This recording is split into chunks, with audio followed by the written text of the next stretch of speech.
नमस्कार. आजच्या भागात आपण समास हा टॉपिक बघणार आहोत. या समासावरती सुद्धा आपल्याला परीक्षेला अनेक प्रश्न विचारले जातात. तर आपण बघू समास. या समासामध्ये समास म्हणजे काय, तर दोन शब्दांचं दोन पदांचं असतं एकत्रीकरण. दोन शब्द एकत्र येऊन एकच जोड शब्द तयार होतो, त्या जोड शब्दास म्हणतात सामासिक शब्द. सामासिक शब्दाची आपण जी काही फोड करून सांगतो, फोड करून सांगण्याच्या पद्धतीस म्हणतात विग्रह. म्हणून विग्रह म्हणजे काय, तर सामासिक शब्दाचं कमीत कमी शब्दात केलेलं स्पष्टीकरण. साधक या ठिकाणी आपण म्हटलं पुरणपोळी, स्पष्टीकरण आपण देतो त्याचं पुरण घालून तयार केलेली पोळी.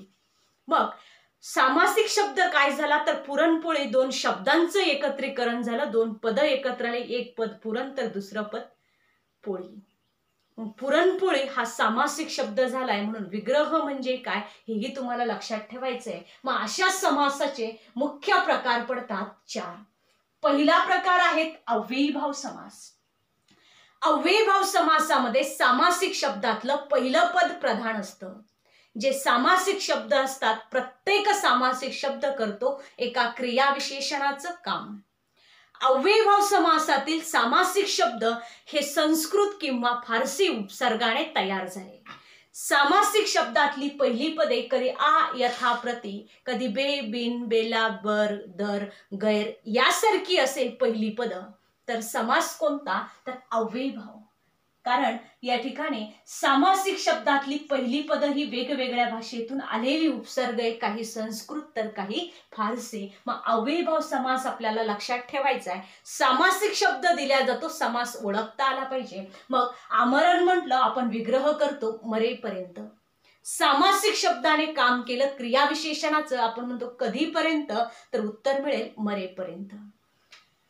आमरण, मरण म्हणजे मृत्यू हा शब्द स्वतंत्र आहे. आ हा त्याला लागलेला उपसर्ग आहे आणि आ हा संस्कृत भाषेतील उपसर्ग आहे. यथाशक्ती विग्रह करतो शक्तीप्रमाणे. प्रतिदिन प्रत्येक दिवशी, गैरहजर हजेरी शिवाय, बेमालूम माहितीशिवाय, बरहुकूम हुकुमाप्रमाणे. म्हणजे सामासिक शब्दातली पहिली पद जर संस्कृत किंवा फारसी भाषेतून आलेले वेगवेगळे उपसर्ग असेल तर असा समास कोणता, तर अव्ययीभाव. हे तुम्हाला लक्षात ठेवायचे. या अव्ययीभाव समासाचे कुठलेही प्रकार पडत नाही. दुसरा प्रकार आहे तत्पुरुष समास. तत्पुरुष समासामध्ये मात्र दुसरं पद प्रधान असतं, दुसरं पद प्रमुख असतं, दुसऱ्या पदाला प्राधान्य दिल्या गेलं आणि अशा तत्पुरुष समासाचे एकंदर मात्र 7 प्रकार पडतात. पहिला प्रकार आहे विभक्ती तत्पुरुष. अगदी सोपं आहे, शब्दातच दिलेले. ज्या ज्या सामासिक शब्दांचा विग्रह करताना आपण विभक्तीची मदत घेऊ त्या त्या सामासिक शब्दांना म्हणायचंय विभक्ती तत्पुरुष समास. बघा, दुःख प्राप्त म्हटलं आपण विग्रह करतो, दुःखाला प्राप्त द्वितीयाची मदत घेतली. तोंड पाठ, तोंडाने पाठ तृतीयाची मदत घेतली. वाट खर्च, वाटेसाठी खर्च दिल्या जातंय चतुर्थीची बोध झालाय. राजपुत्र, राजाचा पुत्र षष्टी विभक्तीची मदत घेतली. पाण साप, पाण्यातील साप सप्तमी विभक्तीची मदत घेऊन सामासिक शब्दाचा विग्रह केला. वेगवेगळ्या विभक्त्यांचा वापर करून विग्रह होतोय सामासिक शब्दांचा, म्हणून या समासाला म्हणतात विभक्ती तत्पुरुष. दुसरा प्रकार आहे अलुक तत्पुरुष. अलुक म्हणजे लक्षात ठेवायचंय लोप न पावणे. लोप न पावणे. ज्या ठिकाणी सामासिक शब्दामध्ये पूर्वपद लोप पावत नाही तिथे सामासिक शब्दांचा कुठलाही विग्रह होत नाही. मग या अलुक तत्पुरुष समासाची काही मोजकी उदाहरणं आहेत आणि ही सर्वचे सर्व उदाहरणं संस्कृत भाषेतून मराठी भाषेत आली, पण याच्यात पूर्वपद लोप पावत नाही म्हणून सामासिक शब्दांचा विग्रह सुद्धा होत नाही. तर बघा, अग्रेसर, युधिष्ठिर, पंकेरुह, सरसीज अशी जी उदाहरणं आहेत ही अलुक तत्पुरुष समास. याच्यात कर्तरी प्रयोग, कर्मणी प्रयोग हे सामासिक शब्द सुद्धा यात येतात आणि फक्त तोंडी लावणे हा मराठी भाषेतलं अलुक तत्पुरुष समासाचं एकमेव उदाहरण आहे. बाकी सर्वच्या सर्व उदाहरणं ही संस्कृत भाषेतलीच आहे. उपपद तत्पुरुष त्यालाच कृदंत तत्पुरुष असंही म्हणतात, कारण सामासिक शब्दातलं दुसरं पद प्रमुख प्रधान आहे आणि त्या दुसऱ्या पदावरून आपल्याला बनवता येतंय धातू साधित. बघा कसं, शेतकरी म्हटलं आपण म्हणतो शेती करणारा, भाष्यकार म्हटलं भाष्य करणारा, दुःखद म्हटलं दुःख देणारा, अंडज म्हटलं अंड्यात जन्मणारा आणि शेषशायी म्हटलं सापावर निजणारा. सामासिक शब्दातल्या प्रत्येक दुसऱ्या पदावरून आपल्याला बनवता आलंय धातू साधित, म्हणून अशा समासास म्हणायचंय उपपद किंवा कृदंत तत्पुरुष समास. पुढचा प्रकार आहेत नत्र. नत्र म्हणजे लक्षात ठेवायचे निषेध नकार. ज्या सामासिक शब्दातली पहिली पदं ही दुसऱ्या पदाला विरोध करतात, म्हणजे नकार देतात, निषेध दर्शवितात, विरोध दर्शवितील, तो समास कोणता, तर नत्र तत्पुरुष. निरोगी म्हटलं तर कोणताही रोग नसणे. नि या शब्दाने रोगीला विरोध केलाय. अशक्य म्हटलं शक्य नसणे. अ या पदाने दुसऱ्या पदाला विरोध केलाय. अनोळखी म्हटलं तर ओळख नाही. अन या शब्दाने पुढच्या पदाला विरोध केलाय. नापसंत म्हटलं पसंतला विरोध झालाय ना या पदाने. बेसावध म्हटलं सावधला विरोध झालाय बेने. सामासिक शब्दातली पहिली पद जर दुसऱ्या पदास विरोध करत असेल तर तो समास असतो नत्र तत्पुरुष. मग सामासिक शब्दातली पहिली पद कधी अ असेल, कधी अन असेल, कधी नि असेल, कधी ना असेल, कधी बे असेल, कधी गैर असेल आणि ही पद जर दुसऱ्या पदाला विरोध करत असेल तर समास नत्र. पुढचा प्रकार आहेत कर्मधारी समास. कर्मधारी समासामध्ये सामासिक शब्दातली दोन्ही पद प्रथमा विभक्तीत असतात. एक पद विशेषण तर कधी दुसरं एक पद विशेषण तर दुसरं पद विशेष्य असतं. एक पद या ठिकाणी उपमेय असेल तर दुसरं पद उपमान असतं. मग अशा कर्मधारी समासालाही आपल्या लक्षात ठेवायचंय. मग आता याच्यात सामासिक शब्द घेतलाय महाराष्ट्र. आपण विग्रह करतो महान असे राष्ट्र. राष्ट्र आहे पण कसं आहे तर महान आहे. एक पद विशेष्य तर एक पद विशेषण आहे.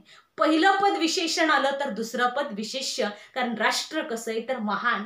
महान हा शब्द विशेषणाचं काम करतोय तर राष्ट्र हा शब्द नामाचं म्हणजेच विशेष्याचं काम करतोय. पितांबर म्हटलं पिवळे असे वस्त्र. वस्त्र आहेत पण कसं आहे तर पिवळे. पुरुषोत्तम म्हटलं तर उत्तम असा पुरुष. भवसागर म्हटलं भव्य असा सागर म्हणा किंवा भव्यरूपी सागर म्हणा. मुखचंद्र म्हटलं की चंद्रासारखे मुख. सामासिक शब्दातली दोन्ही पद प्रथमा विभक्तीत, एक पद विशेषण तर दुसरं पद विशेष्य असा समास कर्मधारी. पुढचा समास आहे द्विगु समास. द्विगु समासामध्ये सामासिक शब्दातलं पहिलं पद दर्शवितंय संख्या आणि दुसऱ्या पदावरून समूहाचा बोध झाला तर तो समास असतो द्विगु समास. पण समूहाचा बोध होणंही आवश्यक असतं. त्रिमूर्ती म्हटलं तीन मूर्त्यांचा समूह. चातुर्मास म्हटलं 4 महिन्यांचा समूह. पंचारती म्हटलं 5 आरत्यांचा समूह. सप्ताह म्हटलं 7 दिवसांचा समूह. नवरात्र म्हटलं नवरात्रींचा समूह. पण मी जर म्हटलं द्विज तर द्विज या शब्दातून 2 ही संख्या दर्शविल्या जाते. पण पुढच्या पदावरून समूहाचा समुच्चयाचा बोध होत नाही म्हणून द्विगु समास म्हणता येत नाही. मग हा समास बदलतो तर तो कोणता समास तर तो उपपद तत्पुरुष समास आहे. कारण त्याचा विग्रह करतो दोनदा जन्मणारा. मग पुढचा प्रकार आहेत मध्यम पदलोपी. मध्यम पदलोपी समासामध्ये सामासिक शब्दात 2 पद एकत्र येतात पण त्याचं आपण विग्रह करत असताना मधल्या पदांची सहाय्य घ्यावी लागते. मधल्या पदांची मदत घ्यावी लागते. एरवी मधली पद लोप पावलेली असतात म्हणून अशा समासास मध्यम पदलोपी म्हणतात. पुरणपोळी म्हटलं पुरण घालून तयार केलेली पोळी. बटाटे वडा म्हटलं बटाटे घालून तयार केलेला वडा. मावस भाऊ म्हटलं मावशीचा मुलगा या नात्याने भाऊ. नातसून म्हटलं नातवाची पत्नी या नात्याने सून. मामे भाऊ म्हटलं मामाचा मुलगा या नात्याने भाऊ. म्हणजे यामध्ये वेगवेगळी नाती येतात, वेगवेगळे पदार्थ येतात आणि एकाचा दुसऱ्याशी काही ना काही संबंध असतो. पण संबंध दर्शवित असताना सामासिक शब्द तयार करत असताना मधली पद लोप पावलेली असतात म्हणून अशा समासास म्हणतात मध्यम पदलोपी समास. तर आपण आता बघूयात द्वंद्व समास. आता आपल्याला बघायचं आहे द्वंद्व समास. आणि द्वंद्व समासामध्ये सामासिक शब्दातली दोन्ही पण पद ही प्रमुख असतात, प्रधान असतात, समान दर्जाची असतात. द्वंद्व समासामध्ये सामासिक शब्दाचा विग्रह करताना उभयान्वयी अव्ययाची घ्यावी लागते मदत. असा समास आहे द्वंद्व.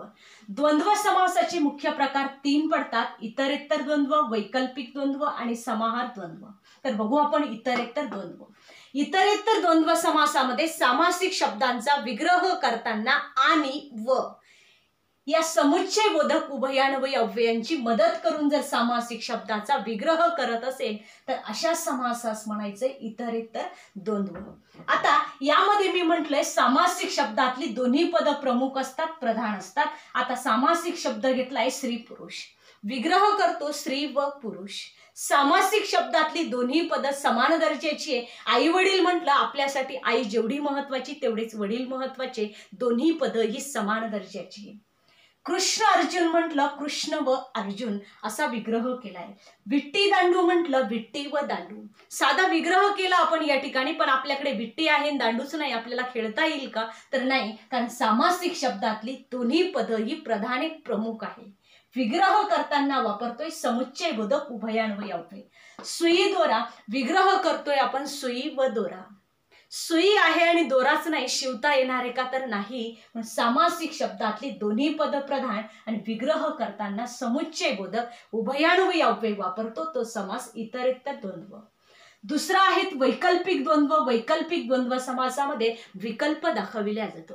विकल्प म्हणजे काय तर हे किंवा ते, ते किंवा हे, अनेक गोष्टीपैकी एका गोष्टीची अपेक्षा दर्शविल्या जाते किंवा दोन गोष्टीपैकी एकाची अपेक्षा दर्शविल्या जाते, त्यास आपण विकल्प म्हणतो. मग वैकल्पिक द्वंद्व समासामध्ये विकल्प दाखविणारी उभयान्वयी अव्यय ही विग्रहाच्या वेळेस वापरली जाते. बघा, सुख दुःख आपण विग्रह करतो सुख किंवा दुःख. दोन्हीपैकी एक होतं, आपल्याला खूप दुःख झालेलं असेल तर सुख असू शकत नाही आणि सुखात असेल तर आपण दुःखात असू शकत नाही. म्हणजे दोन गोष्टीपैकी दर्शविल्या जाते एकाची अपेक्षा. आपण पास नापास जरी म्हटलं, पास किंवा नापास दोन्हीपैकी काहीतरी एकच होणार आहे, दोन्ही दोन्ही होणार नाही, म्हणजे त्यातून दाखवल्या जातोय विकल्प. खरे खोटे, खरे किंवा खोटे, न्यायान्याय, न्याय किंवा अन्याय, धर्माधर्म, धर्म किंवा अधर्म, बरे वाईट, बरे किंवा वाईट. म्हणजे सामासिक शब्दातलं एक पद की दुसरं पद हे दोन्हीतून दाखवल्या जातोय विकल्प. हे किंवा ते, ते किंवा हे. कधी कधी सामासिक शब्द अशीही येतात का जसं 5-6, इथे मात्र 5 किंवा 6 असा विकल्प दाखवल्या जातोय, पण मॅक्झिमम वेळा सामासिक शब्द ही एक पद दुसऱ्या पदाच्या विरुद्ध असतं. बघा, सुखाच्या विरुद्ध दुःख आहे, खऱ्याच्या विरुद्ध खोटं, न्यायाच्या विरुद्ध अन्याय, धर्माच्या विरुद्ध अधर्म, 5च्या विरुद्ध नापास. पण आता इथे 5च्या विरुद्ध 6 नाहीये, मग इथे काय दाखवल्या गेलं तर विकल्प. आपण म्हणतो माझ्याकडे 5-6 पेन आहे. 5-6 याचा अर्थ तुम्ही 11 असा घेत नाही, तर 5 असेल किंवा 6 असेल. म्हणजे इथे दाखवल्या गेलाय विकल्प, पण मॅक्झिमम वेळा सामासिक शब्दातून विकल्प दाखवला जातो, पण सामासिक शब्द हे एक पद दुसऱ्या पदाच्या विरुद्ध असतं. पुढचा प्रकार आहे समाहार. समाहार मध्ये लक्षात ठेवायचंय समावेश. सामासिक शब्दामध्ये त्याच जातीच्या इतर व्यक्तींचा, वस्तूंचा, पदार्थांचा जर समावेश होत असेल तर तो समास असतो समाहार. सामासिक शब्द बघा, आपण म्हणतो बाजारात जायचंय आणि भाजीपाला आणायचा आहे. फक्त भाजी आणि पालाच घेऊन येतात का तर नाही, त्याच जातीच्या अनेक वस्तूंचा त्याच्यात समावेश होतो. बटाटे, कांदे, मिरची, कोथिंबीर बरंच काही आणतो, पण म्हणताना आपण म्हणतो भाजीपाला, म्हणजे त्याच जातीच्या इतर वस्तूंचा झालाय समावेश. केर कचरा, त्याच्यात अनेक पदार्थांचा समावेश होतो, जे जे खराब झालं ते टाकतो, पण म्हणताना म्हणतो केर कचरा. गाई गुरे म्हटलं, गाई गुरांमध्ये सुद्धा इतर पाळीव प्राण्यांचा होतोय समावेश.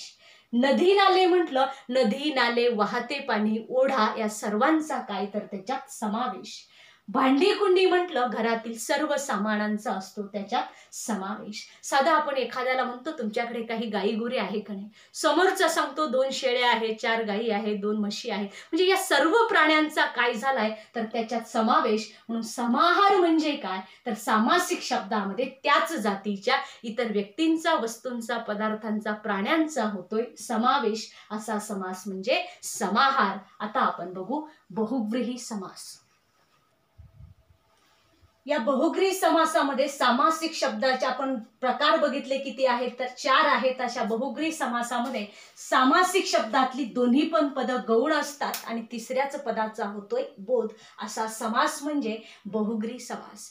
आपण या ठिकाणी म्हणतोय का या ठिकाणी लक्ष्मीकांत म्हटलं, सामासिक शब्दाचा विग्रह केला. लक्ष्मी आहे कांता ज्याची असा तो. सामासिक शब्दातली दोन्ही पद गौण ठरली, एक लक्ष्मी तर दुसरं कांत किंवा कांता. दोन्ही पद गौण ठरती आणि तिसऱ्याच पदाचा होतोय बोध, म्हणून समास कोणता तर बहुग्री, कारण दोन्ही पद गौण ठरतात. अशा बहुग्री समासाचे 4 प्रकार पडतात. पहिलाच प्रकार आहे विभक्ती बहुग्री.